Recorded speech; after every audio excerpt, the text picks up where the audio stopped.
नमस्कार साथियों, मैं आपका साथी अनिल गुर्जर। साथियों, आज के इस वीडियो में हम बात करेंगे जो शिक्षक साथियों की ट्रांसफ़र पॉलिसी है उसमें एक नया आदेश जारी हुआ है जो कि अधिकारियों कर्मचारियों के स्थानांतरण विषयक है, जो कि जिस पर कि प्रशासनिक स्थानांतरण की बात कही गई है। साथियों, क्या रहेगी प्रशासनिक स्थानांतरण की प्रोसेस, किन शिक्षक साथियों को, किन आवेदकों को इसमें शामिल किया जाएगा, क्या और भी इसमें बहुत सारे प्रश्न हैं। क्या जिन्होंने अपना स्थानांतरण का ट्रांसफ़र स्वैच्छिक रूप से किया है, क्या उनको भी इसमें शामिल किया जाएगा या नहीं किया जाएगा, तो इस पूरी प्रोसेस को हम देखेंगे इस आदेश के माध्यम से। तो साथियों, सबसे पहले तो मैं बता दूं कि प्रशासनिक ट्रांसफ़र जो अभी जिला स्तर से किया जाना है वो केवल प्राथमिक शिक्षक, सहायक शिक्षक, प्राथमिक शिक्षक विज्ञान, सहायक शिक्षक विज्ञान, प्रधानाध्यापक, प्राथमिक शाला इत्यादि एवं लिपिक संवर्ग तथा भृत्य संवर्ग के लोक सेवकों का जिले के भीतर स्थानांतरण जिला कलेक्टर महोदय के एवं प्रभारी मंत्री के अनुमोदन उपरांत किया जाएगा। मतलब कि जो प्राथमिक स्तर के शिक्षक साथी हैं, सभी संवर्गों के प्राथमिक स्तर के, उन सभी का प्रशासनिक ट्रांसफर जिला स्तर से किया जा सकता है। इसमें इसके अलावा किसी अन्य संवर्ग जैसे उच्च माध्यमिक शिक्षक या माध्यमिक शिक्षक को नहीं लिया जाएगा। उनके ट्रांसफर आदेश या ट्रांसफर जो है राज्य स्तर से ही किए जाएंगे। अब दूसरी बात यह है कि कैसी प्रोसेस रहेगी, क्या प्रशासनिक ट्रांसफर के लिए आवेदन होंगे या ऑफलाइन आवेदन होंगे या किस प्रकार से पूरी प्रोसेस रहेगी वो हम देख लेते हैं। तो साथियों, विभागीय स्थानांतरण नीति 2022 के प्रावधानों का पालन करते हुए ऑनलाइन स्थानांतरण आदेश एजुकेशन पोर्टल 3.0 के माध्यम से ही जारी किए जाएंगे। स्थानांतरण आदेश पर जिला कलेक्टर के लॉगिन से अनुमोदन उपरांत जिला शिक्षा अधिकारी के डिजिटल हस्ताक्षर से जारी होंगे। कोई भी आदेश ऑफलाइन जारी नहीं किए जाएंगे। साथियों, इसमें ये कतई नहीं है कि प्रशासनिक ट्रांसफर के लिए आपको ऑनलाइन आवेदन करना होगा। इसमें ऑनलाइन आवेदन की प्रोसेस नहीं है, अपितु ट्रांसफर आदेश जो आपके आएंगे वो ऑनलाइन ही आएंगे। मतलब आप जो है प्रशासनिक ट्रांसफर अगर अपना कराना चाहते हैं तो जिला शिक्षा अधिकारी महोदय या जिला शिक्षा अधिकारी कार्यालय में अपना आवेदन देना होगा, या जिला शिक्षा अधिकारी कार्यालय से भी आपको बिना सूचना के जहां से प्रशासनिक ट्रांसफर करना होगा वो कर सकते हैं। ट्रांसफर की पूरी प्रोसेस ऑफलाइन रहेगी, लेकिन जो आदेश है वो ऑनलाइन ही जनरेट होंगे। साथियों, इसके बाद अगर आप बात करते हैं कि क्या शर्तें लागू की गई है यहाँ पर, तो वो शर्तों को भी देखेंगे। जहाँ पर 10 से कम नामांकन वाली शाला है वहाँ पर किसी भी शिक्षक साथी का प्रशासनिक ट्रांसफर नहीं होगा। यानी 10 से कम नामांकन वाली शालाओं में किसी का भी प्रशासनिक ट्रांसफर नहीं किया जाएगा। इसी के साथ में एक और शर्त यहाँ पर लागू की गई है। विभागीय स्थानांतरण नीति की कंडिका 3.15 के अनुसार जो पारस्परिक स्थानांतरण है, मतलब जो मैचुअल है, वो समान विषय एवं समान पद होना चाहिए, परंतु अगर किसी का 31/5/2025 से 1 वर्ष की समयावधि में सेवानिवृत्त होते हैं तो उनको उनके जो मैचुअल ट्रांसफर नहीं हो पाएंगे।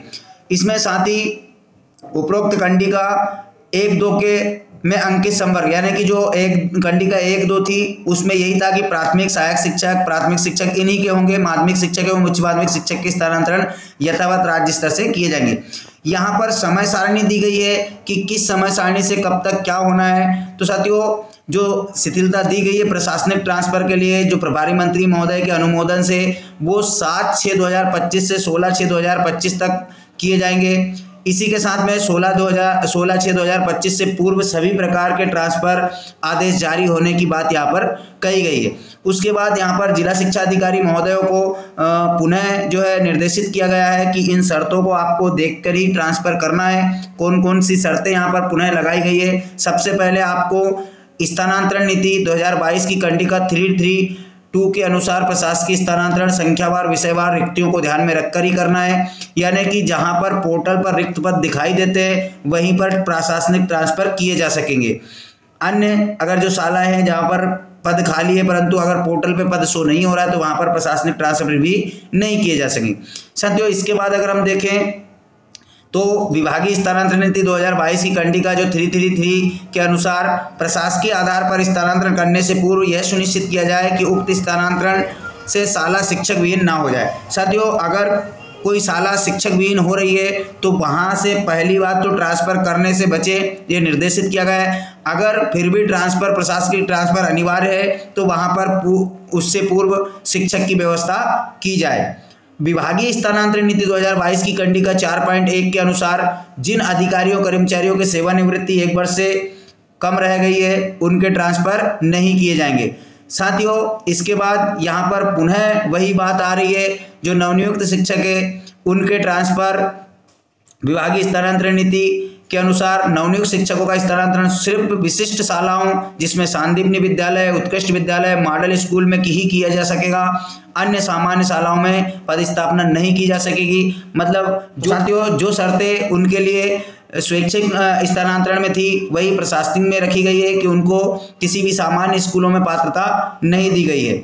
इसके बाद वर्तमान स्थानांतरण की अवधि में दिनांक 6/7/2025 से पूर्व राज्य स्तर से जिन शासकीय सेवकों के प्रशासनिक स्थानांतरण हुए हैं उनको पुनः स्थानांतरित नहीं किया जाएगा। साथियों, यहाँ पर 6/7/2025 की बात कही गई है। मतलब यहाँ सीधी सी बात है कि जिन शिक्षकों के स्थानांतरण हो चुके हैं उनके अब दोबारा इसमें शामिल नहीं किया जाएगा, परंतु जिनके ट्रांसफ़र आदेश नहीं आए हैं उनको शामिल किया जा सकता है। साथियों, इस पॉइंट के अनुसार यहाँ पर एक बात जोड़ना चाहूँगा कि जिन शिक्षक साथियों ने स्वैच्छिक स्थानांतरण आवेदन किए हैं और उनके ट्रांसफ़र आदेश अभी तक जनरेट नहीं हुए हैं तो उनको भी प्रशासकीय स्थानांतरण में जो जिले के अंदर है, जिले के अंदर जिन लोगों ने स्वैच्छिक स्थानांतरण किया है, हो सकता है उनको प्रशासनिक स्थानांतरण से जोड़ लिया जाए और उनके भी ट्रांसफ़र आदेश इसी प्रकार प्रशासनिक तरीके से निकाले जाए। साथियों, जैसा कि आप देख रहे हैं वर्तमान में ट्रांसफ़र के आदेश बहुत कम आदेश जारी हुए हैं। आदेश कम जारी होने का यही है कि प्रशासनिक जो प्रक्रिया है उसको बीच में यहाँ पर लाया गया है। उसमें भी उसके माध्यम से जो जिले के अंदर के ट्रांसफ़र है वो प्रभारी मंत्रियों के माध्यम से करने का प्रावधान यहाँ पर किया गया है। इसलिए जिले के अंदर के जो स्वैच्छिक ट्रांसफ़र आवेदन हुए थे हो सकता है कि उनको रोका जाए और उनको इन प्रशासकीय माध्यम से जिले के अंदर ट्रांसफ़र किए जाए। तो आपको अपने आदेश का इंतजार करना होगा, क्योंकि इस प्रोसेस के माध्यम से भी आपका आदेश आ सकता है। आपको जो है संपर्क में रहना है। अब आप जो है अपना ट्रांसफ़र, अगर आपका 7/6/2025 तक ट्रांसफ़र आदेश नहीं आया है तो आप अपने ज़िले में संपर्क भी कर सकते हैं। तो साथियों, आशा है प्रशासनिक ट्रांसफ़र की जो प्रोसेस है वो आपको समझ में आई होगी और प्रशासकीय ट्रांसफ़र से संबंधित क्या प्रभाव आपकी स्वैच्छिक स्थानांतरण नीति पर पड़ा है वो भी आपको समझ आया होगा। तो साथियों, जिन्होंने ज़िले के अंदर के लिए ट्रांसफ़र आवेदन किए थे उनको इस प्रक्रिया से फर्क पड़ेगा और हो सकता है कि उनका ट्रांसफ़र आदेश कुछ दिन लेट हो जाए। तो साथियों, आशा है आपको जानकारी समझ आई होगी। तो प्लीज़ वीडियो को लाइक कीजिएगा, अपने साथी शिक्षकों तक शेयर कीजिएगा। तो धन्यवाद साथियों, मिलते हैं इसी प्रकार की नई जानकारी के साथ अगले वीडियो में। तब तक के लिए जय हिंद।